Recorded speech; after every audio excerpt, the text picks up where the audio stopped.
Kia ora e tiwi, I'm Peeti. No mai, it's kai time. Ko ngā horanga kai mo tēnei wiki, kei whare kauri. Kei te haukainga ngā kōrero nui pāreka-reka. He whakatika tapu-tapu hei hopu i te tuna.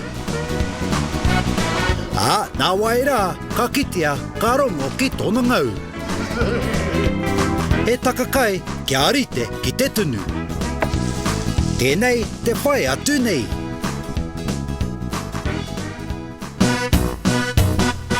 Well, kick up your feet, get on that seat, it's kai time. We got fish and meat and seafood treats on kai time. All the food you like the most, from the north, south and the coast. And the kai's really yummy and the time is really funny on kai time. It's kai time on the road. Kai time on the road. Ko te tuna, wai Maori te aronga nui mā tātou. Ai rā, longfin are one of the largest eels found in lakes and rivers. The Chatham Islands is well known for its kai moana, but I've been told that there's another kai delicacy that slipped its way up and down the creeks, the rivers, and Joe Tāpara knows all about this kai. Tēnā koe, Joe. Tēnā koe e hoa. Tēnā koe nau mai, haere mai. Ngā te piki au. I tēnei te rohe o wharekauri. Ai, kia ora. Kia ora, bro, kia ora. Tēnei mumu kai te tuna. Ai. It's the one, eh? Ai. Ko te whanga, te roto nunui tēnā. Kei ko nā ngā tuna, kei ko ngā te short fin, the long fin, the silver belly. Wow. E noho rātou kona. And what size do you get here, Joe? E tāne, tēnā. Hey, Oia nā they're big. te rahi o te karu. Oh, come on, cut it out. I've heard that story before. You're yanking on my leg. Eels migrate upstreams as alvas to find suitable adult habitat. Eels are secretive, mainly nocturnal, and prefer rivers with plenty of cover. So tell us, Joe, what methods do you use when you go out to catch the eels when their eyes are that big? Kira. Hey, you must have a good method. O te hinaki. Yeah? Tai, tuatahi, te hinaki. Tuarua, the spear. Oh, yeah. Yep. Tuatoru, the gaff. Tuawha, with the handline. Oh, okay. Quite a lot of people do the hand line here. O ngā tamariki. Mahi o ngā tamariki. They love it, eh? Ai. And when you do the spear, how do you actually do it? What do you look for? What are the signs? Ka haere ki te rāwa, ki te nuinga o te pō. Spotlight. O te rama. Ai. Ai. With the spear. So you walk up and down the creeks with your torch until you spot one? I roto i out te in the lake? roto. Average size for long-finned eels can range between 1 to 1.3 metres in length, although some have known to reach 6 feet and longer. Tell us, Joe, are the eels fat this time of the year, mate? Ai, Hey? tino mōmona. Ko ngā hinu katoa, au e whutaka i ta waha. Beautiful though, eh? Sweet. Ai, he rawe. So what do they actually feed on, Joe? Mō ngā inanga, Ai. mō ngā ika iti. Ai, Ka pai? koe ana te kai o te tuna. Ai, Pretty much anything that gets in their way. ai, te puku o ngā hipi. Aye, that's the winner. That's the winner, that one. Ka pai. Eels in prime condition can store plenty of fat for the winter season and can weigh up to 20 pounds or more. Ka reka! So once you get these fat, juicy eels, how do you like to cook them up? Ko au ai, te tunu ngā tuna. Yeah. Ai, boil. Oh, yeah. Ai, i runga i te parewa, e tahi. Fry them up. Ai, he rawe tēnā, he rawe. Te momona kei roto i te tunu ia. Wow. Ai. So do you like to smoke up the eel as well? Ai. Te rākau kopi. E te piro haere te rākau. kei te pai, te ahi, kei te pai, ai. Tēnei rāke kopi, he ori te ki ngā karaka. Okay. The flesh from larger eels can be quite oily with a fatty layer just under the skin. So I know you like to use the hinaki, but what about that gaff when it's time to hook out the eel? Heaps of fun there, eh? Ai, koe ana. E waiho te puku o ngā hipi, I roto I te wai. Ka haere mai ngā tuna, koe ana te wā. Hook 'em out. Hoko me, ai. Yeah. Koe ana. E te hiwa ka takoto te tuna I roto I te wai. Oh, Ai. just lying there. Takoto Somebody. rāte. Tika! He kai, ai. Ka mau te wihi. Kia mau. You know, Joe, gaffing is a lot of fun. Plenty of excitement for the kids as well. I think we should show the motu how to make one, eh? Ka pai? Ka pai tēnā. Te tiwi ma taki mai. Nei rā ngā tapu. Ko te kakau, ko tahi mita. Ko te matau, kia maupū. Here kia upai, kia māro tonu.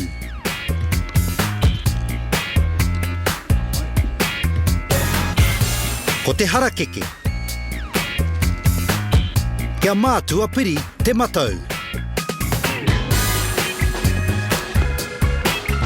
Kia tika tonu te here atu. Pakari ana a harakeke. Tapahia, kua oti.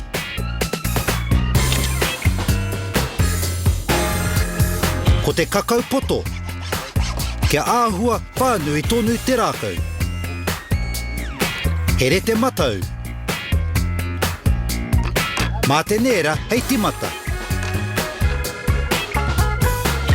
Pai here ki te tuaina kia kaua e makere.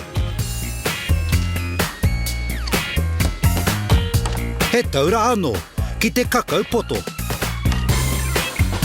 Kei riro ki ro wai, ka kumi e mai. Aha koa poto, tā roa rānei, nanakia. Stay with us e hoa mā as we tramp the rivers of Wharekauri and search a kai hidden under the banks. Fresh out of the water and straight onto the dinner table, we season our kai ready for cooking. Nō reira, hoki mai rā, it's kai time.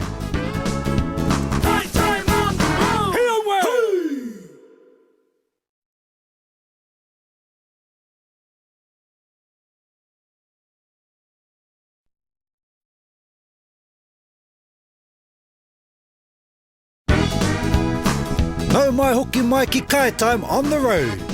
Kei Wharekauri te kōrero nui a te iwi. He whakatika tapu mō te mahi tuna. A taiho ake nei, ka puta ki te whai.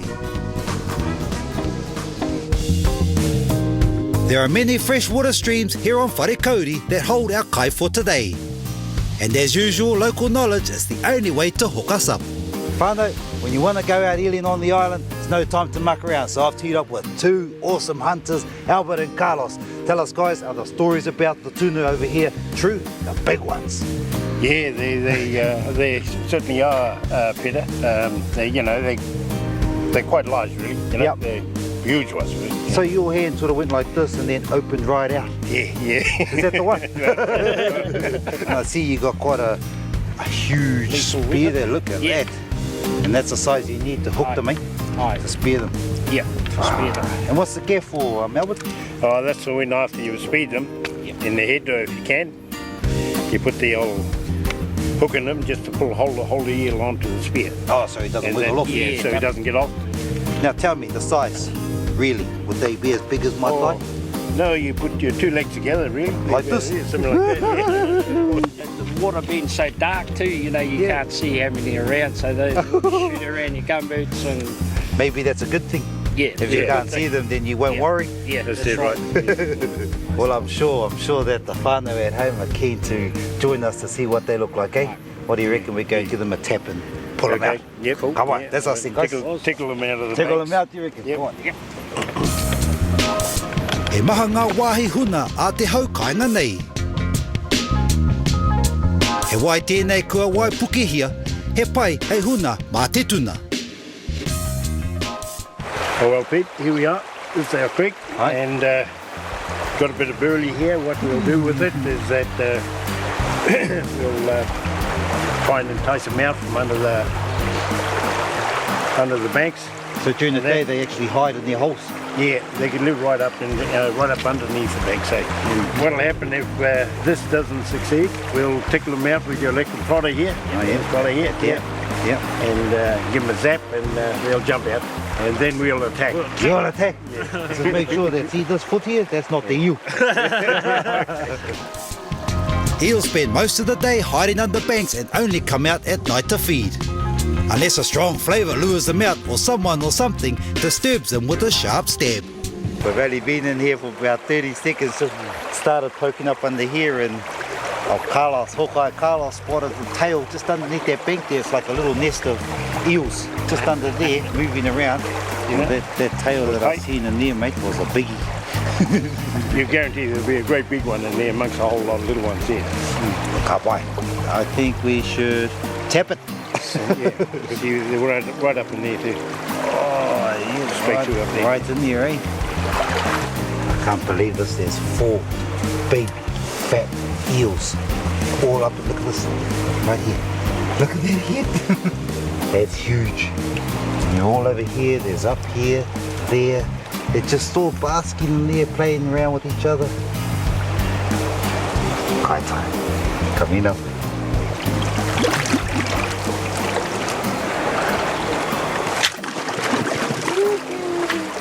Have a look at what's going to come out of here. So basically what's happened here is we spotted a nest under these logs. Carlos the man attacked. And it was all game on. That is a big eel. Look at this. I really do believe the stories now. Something just touched me. Something came by my leg. Aiming for the head of the eel prevents bruising of the flesh along the body. Once hit, use the gaff to hold the eel onto the spear. The mouth of the eel has many small but sharp teeth which rip flesh once they get a grip. The head, but just behind it's alright, eh? Just to finish it off. Big that bugger. I can't get over this. What more can you ask for? What more can I say? Unbelievable. It's a great start to our day. Have you always been brought up catching eels, Albert? Yeah, I've been taught by my father. Yep. Because my brother was a great hunter. I learned a lot of him as well. He was taught by a real man. Yeah. And of course all the little posies all over the island. We all got our secret posies and that for catching the old tuna and that, and this is one of ours. Yeah. And the bigger ones, normally the females? Yeah, that's right. Yeah. How old do you think these ones are? Roughly? Well, they live. Good guess. I've been told that they live over 100 years old. Some of them, yeah. The age of these, I wouldn't know. They were quite old when they come in. They come in as little wee juveniles there, and then they grow in the the lake there. They take about quite a long time to mature in that day, and when they do spawn, they take off out to sea and they go into. I've been told that they go to South America. There's a big trench there. Travel quite a fair way.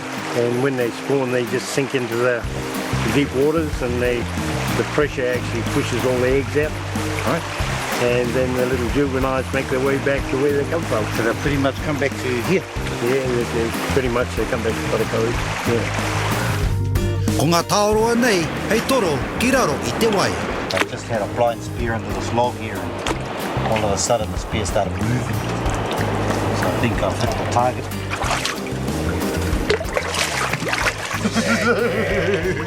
That's a blind spear. We'll hook him up, Carlos. Beautiful. With powerful muscles along the entire body, eels can easily wriggle themselves off if not hooked properly. Oh, I know, I've got him in the hook. Now he's got, so even though we had that solid, that's how powerful these eels are. And that thing will survive, they're really strong, eh? Even though he's got a couple of nicks in him and a spear hole, you can catch him another day and they just survive, they're just so strong. Kātahi te rangi tino pai, ko rahi e nei kai. E nāi nei, ko te hoki ki te whakatika I o mātou kai. Well guys, I've been eeling before and I can honestly say that today is the winner. This is the best time I've ever had and these are the biggest eels I have ever caught before. Thank you very much for the great experience. Yeah, kia ora, Pete. Sorry we didn't catch the big one, but what we have caught here is just our way of, showing our way of catching them. And let's get them into the old smokehouse now and smoke them up. Smoke them up. Well, you heard the man. It's kai time, whānau. That's us. Coming up next, we slice up a tasty dish with our fresh catch. So stay hooked whānau as we show you how to create tasty dishes with whare kauri tuna. Don't go away, it's kai time! Kai time on the road!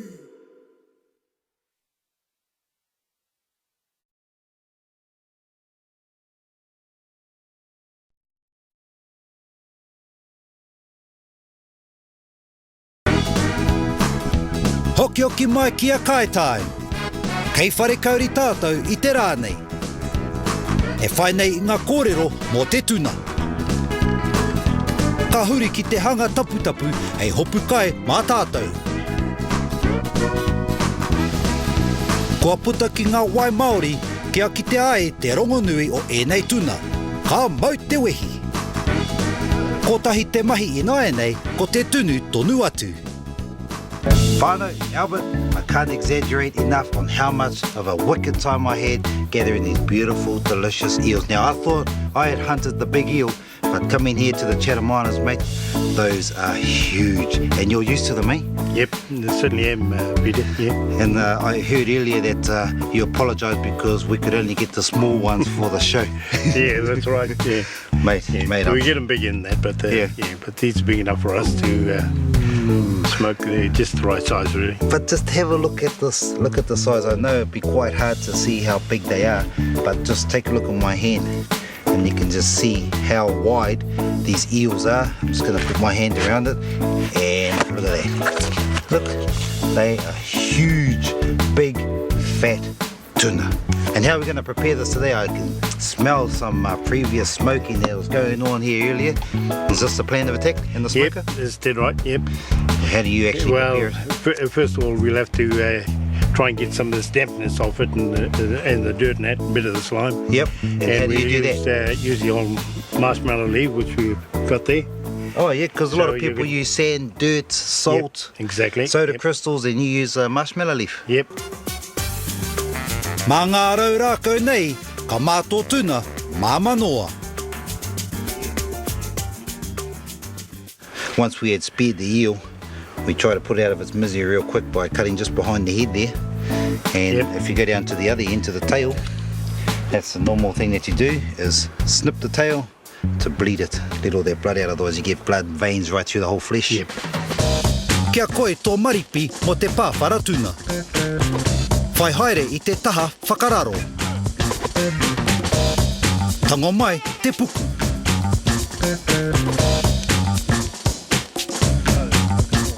Ko te maripi, whai haere I te koiwi tuara. Tango ko ngā koiwi. There's our, look at that, that's the backbone, and there's still plenty of meat on there. That's why we're going to season that and smoke it as well. Ka mau te wiki. So now that you've pāwhara the eel, what seasoning do you put on it for smoking?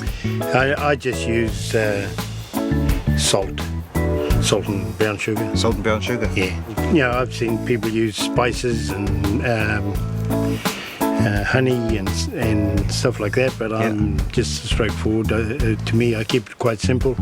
Like the salt and a bit of brown sugar and stuff like that. Yep. Sometimes I like to put a little bit of malt vinegar on top, and what happens is that sort of makes the flesh moist. And then I put the salt on, and it traps it all in there, and Primo straight into the smoker. But oh, okay, what's our next step here, mate? Well, our next step is just trim them up and put them on the racks and put them away where the flies don't get out. He tote, pani arawatia ki tō tuna. Puka parauri, hei whakareka, whakatai.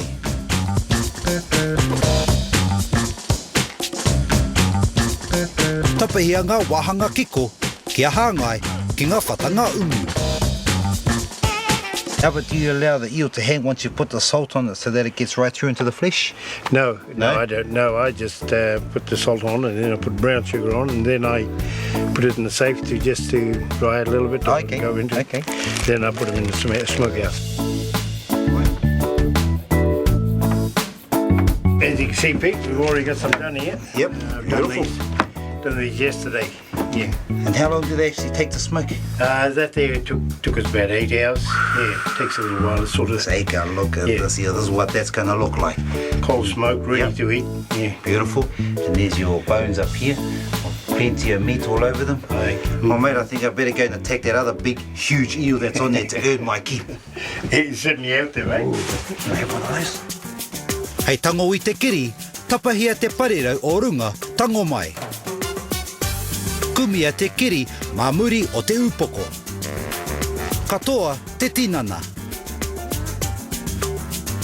Tapahia te hiku. Ko ngā wāhanga kai, enei a te tuna. And there we have it. That's just another way of how to prepare the eel by pulling the skin off and cutting it into delicious cutlets. Now we're going to fry some of this up. Put some curry on, some tote and pepper. How's that sound? Sounds pretty good to me, Come mate. by there, mate. Let's do it, eh? I'll get you to season those with a little bit of our seasoning, the curry and the salt and that. And I'll heat up our frying pan, eh? All right, bit of butter. Ko te pata, kia parauri. He nu oriwa ki te hōpane, kia kaua te pata e paka. Uhia te tuna, ki ngā momokina ki tanga katoa. I can taste it already, mate. You can taste it already, eh? I've also got some fresh good. coriander. And we're going to drop in a little bit of garlic. And just like that. Cool. Straight into our pan. Wera ana te hōpane, ko ngā wahanga tuna rau atu. Kia kaha tonu te wera, hei pupuri I te kakara. All good. You smell that curry going through. A little bit more seasoning on top. Kaua e mataku ki te rau atu I ngā momo rau kakara nei. Coriander. Garlic. Ka reka. We're just going to turn them over. About 5 minutes on one side. Look at that. Hey, Beautiful. Hungry, beautiful, mate. hey. Delicious looking eel cutlets. Turn them over. Golden brown on the other side. So it doesn't take long to cook eel flesh, eh? Very delicate.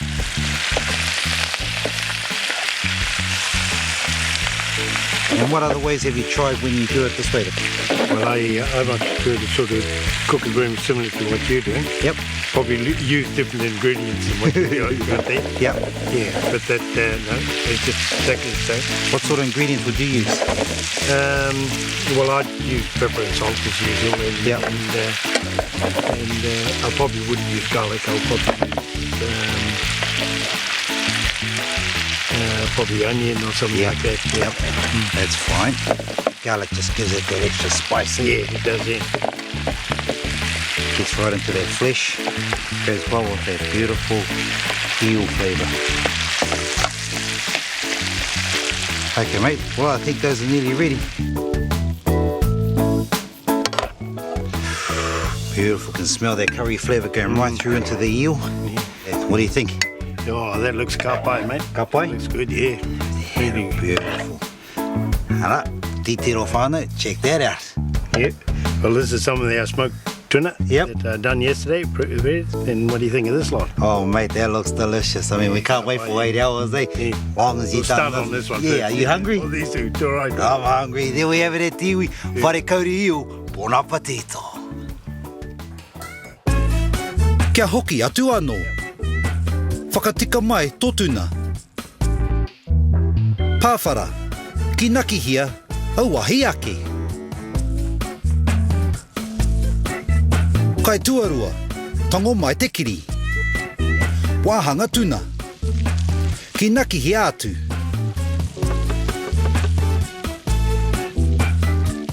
Ata parae. Ka reka. Kātou. Ki te hia koe, ki te whānui o ngā kupu whakamarama ki ngā kai a Kai Time. If you want more info, visit www.kaitime.co.nz. Kia pai te kai, bon appetito, Maori ora! Next week on Kai Time, ka ahu atu ki te moana nui a toi. He mātaetai te kōrero nui. He kai nā te rangatira. He whakaratarata i te hunga hau kāinga, he kai te whakatairanga ake. Kei te tonga o te rā, anō te pai te āhuareka. Mātaki mai hei te wiki e tū mai nei. Well, that's Kai Time for another week. Hope you enjoyed it. See you again next time. Until then, ka ki te rā. Mauri kai, Mauri ora.